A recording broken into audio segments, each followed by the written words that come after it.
Let's get reaction now from the chairman of two major House committees looking into all this. Trey Gowdy is chairman of the House Oversight and Government Reform Committee, and Bob Goodlatte chairs the House Judiciary Committee. Gentlemen, thanks for being here.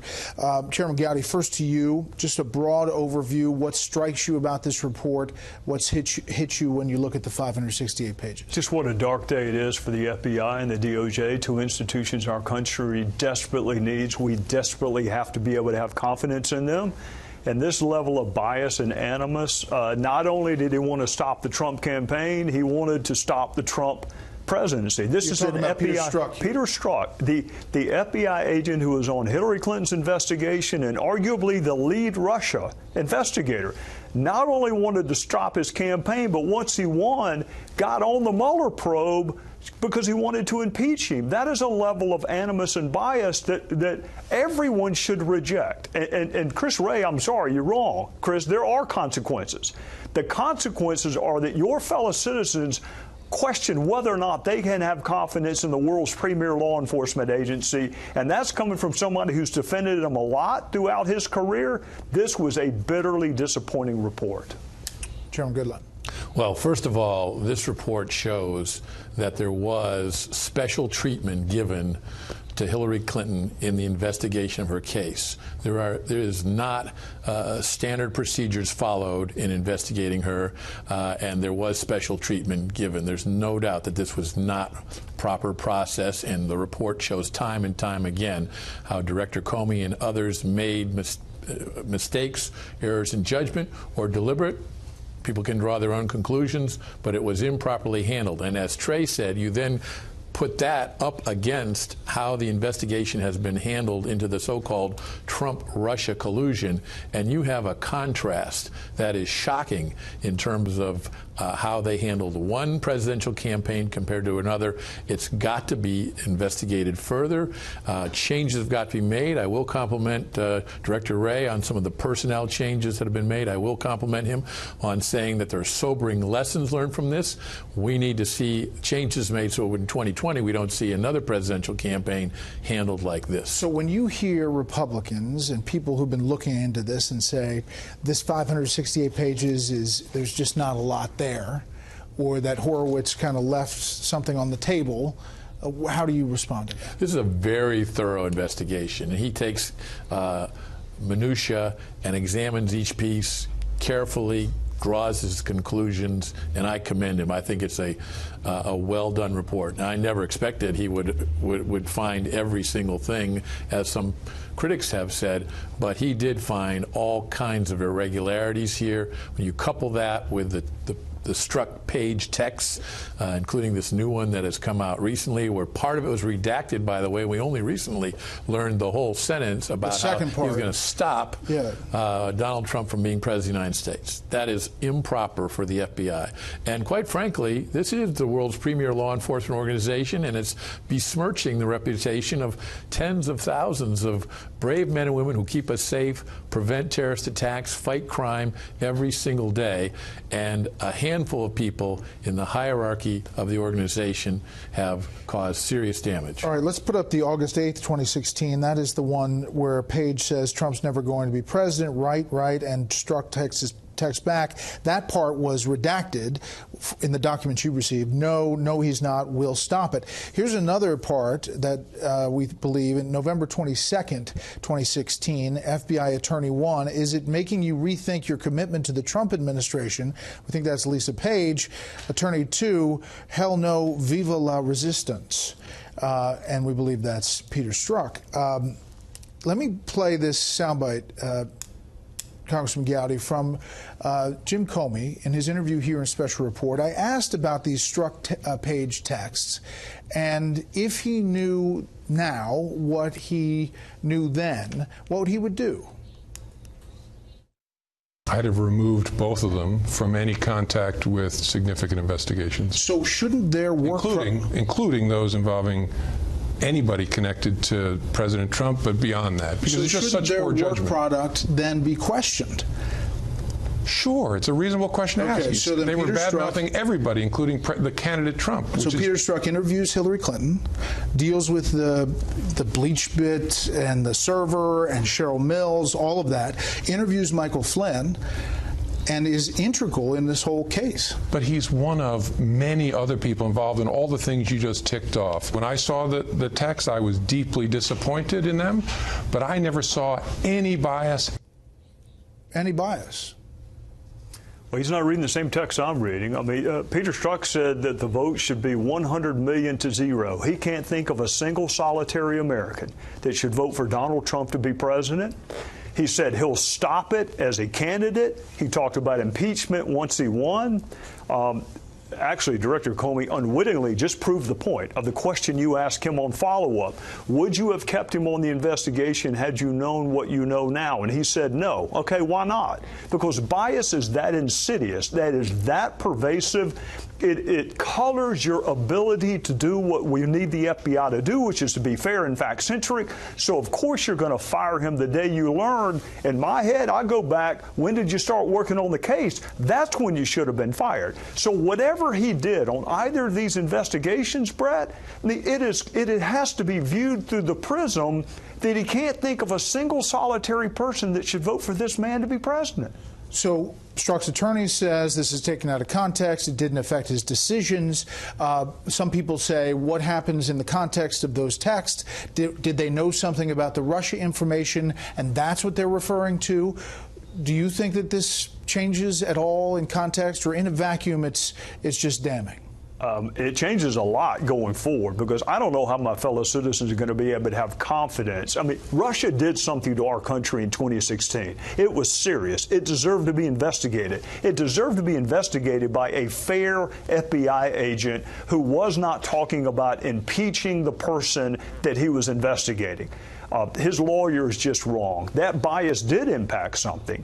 He was so hyper-focused on Trump that he ignored the Weiner-Abedin emails, and it caused Jim Comey to have to send a letter a month later than he should have sent it. The other point, Brett, is this. Why is it our job to prove that Strzok's bias impacted his decision-making? I got a better idea. Strzok, you come before Congress, you come before the American public and prove to us that your manifest animus towards Donald Trump did not affect your decision. Let me ask one more question on this. Hold on one second, Mr. What Trey just said, because Trey is exactly right.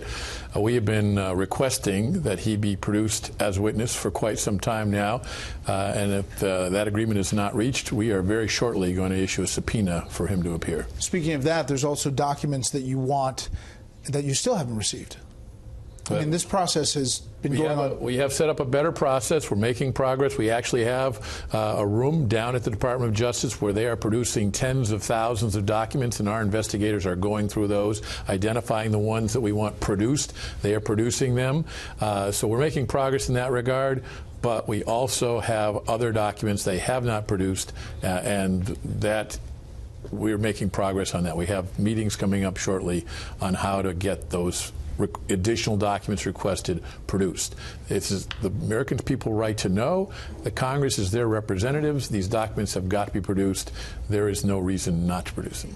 Chairman Gowdy, the last time you talked about the FBI inner workings, it was about this allegation of Spygate and all of that. You said at the time that you thought that the president and others would think that the FBI was doing what they were supposed to be doing.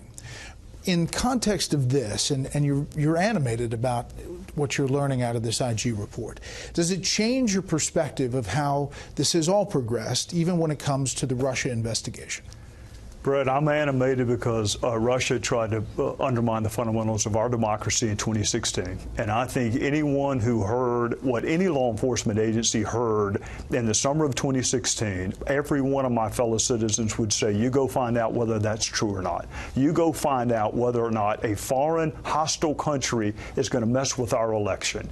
what my fellow citizens also expect is for the agent that does the follow-up to be free of taint and bias, like 99% of the FBI agents are. It just so happened the one picked to follow up and lead the Russia investigation has manifest animus and can't think of a single person to vote for Donald Trump. So those two are inextricably intertwined. Most of my fellow citizens would say, yeah, I want to know what Russia was doing to us in 2016. But I also want the person that's finding out, that's investigating it, to be free of bias and free of taint. And they would say Mueller fired that guy. He did fire him, and God only knows what damage he was done before Mueller fired him. This is what's so pervasive about bias, Brett. It doesn't matter what Mueller comes up with. Some people are going to believe because Strzok's level of animus was so high that you can't remove the taint. That's why bias is so destructive in a justice system. Chairman Goodlatte, this is what I hear on email, on Twitter, on Facebook. They hear us reporting on these 568 pages. They've been waiting for months and months and months. And they hear what is coming out of it. Who is going to pay for something that was done wrong in their mind?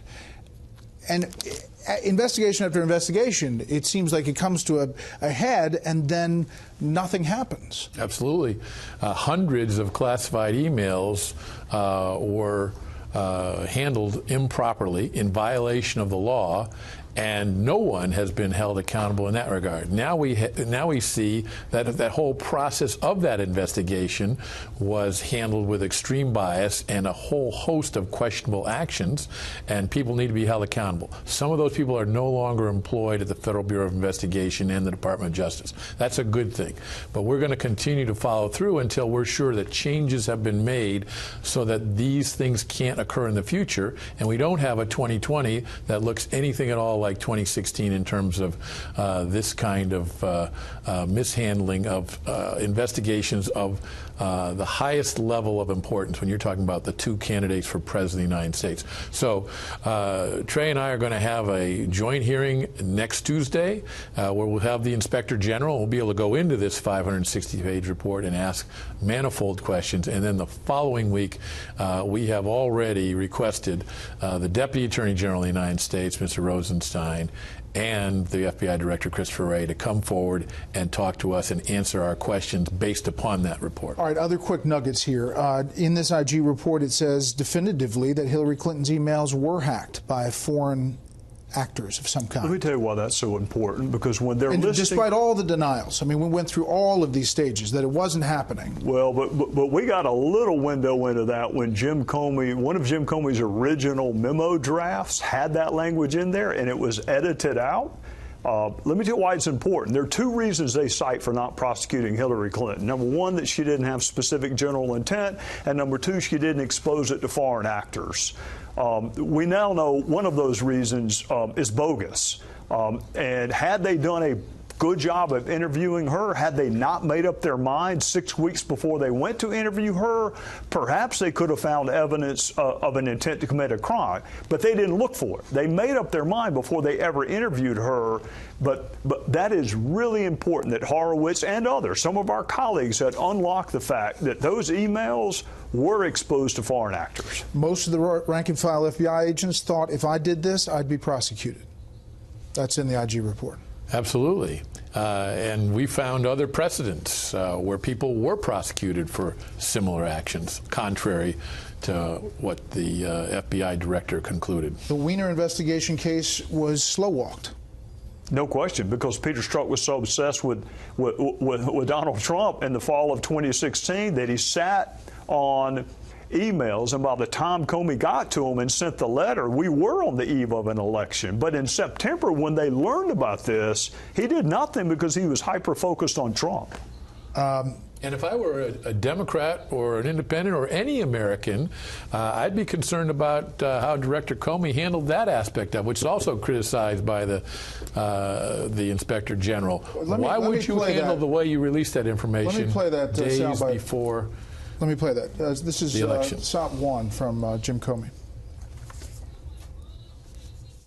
Weeks went by without any action. I do know that New York and FBI headquarters became aware that there may be some connection between Weiner's laptop and the Clinton investigation weeks before it was brought to me for decision. I don't know whether they could have moved faster and why the delay. So was it the threat that the New York agents were going to leak, that it existed, really what drove you to the not conceal part? I don't know why there was, if there was slow activity, why it was slow for those first couple of weeks. There's at least one agent who says that he knows that they wouldn't be prosecuted anyway. Well, a couple of points on what Director Comey said. He uses the word index. He didn't properly index the fact that Uma Abedin was married to Anthony Weiner. He may be the only person in the Western Hemisphere that did not know they were married. That's one of his excuses. It took a prosecutor or an agent from the Southern District of New York calling to Washington, specifically saying, what in the hell are you doing and what is taking so long?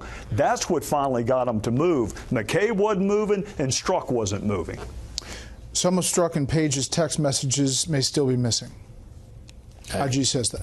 We keep looking for them. He's actually done a good job. He's the one who found the first big batch of missing text messages and made those available back to the department, which then made them available to us. But yes, I think we've actually benefited in a multitude of ways from this investigation. It's filled in pieces of the puzzle, but it's also resulted in more information coming to us just in the last few days and weeks. All right, wrap Funny this thing up. about that. Winner and loser in this IG report, in your mind?